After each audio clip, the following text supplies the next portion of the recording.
de Pachón. Esta maniobra nos ayuda a identificar anomalías en la válvula mitral.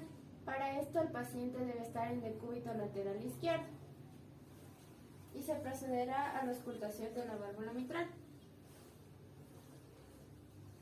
Respira.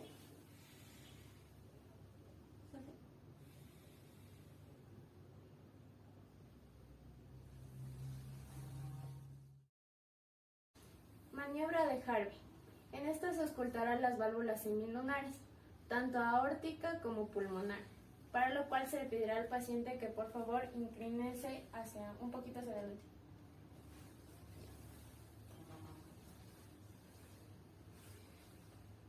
Auscultación de la válvula aórtica.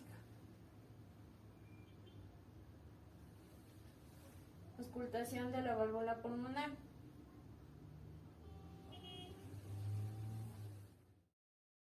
Maniobra de Azoulay. Esta maniobra nos ayuda a identificar anomalías a nivel del corazón izquierdo, en la cual se auscultará la válvula mitral y aórtica. Por favor, eleve las extremidades superiores e inferiores.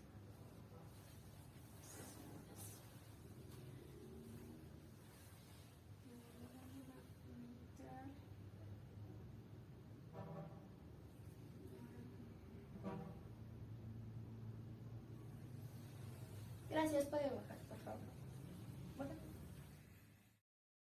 Maniobra Rivero-Carballo. Esta nos ayuda a identificar las anomalías a nivel de la válvula tricuspidia y pulmonar, para lo cual se le pide al paciente que por favor inhale profundamente. Exhale.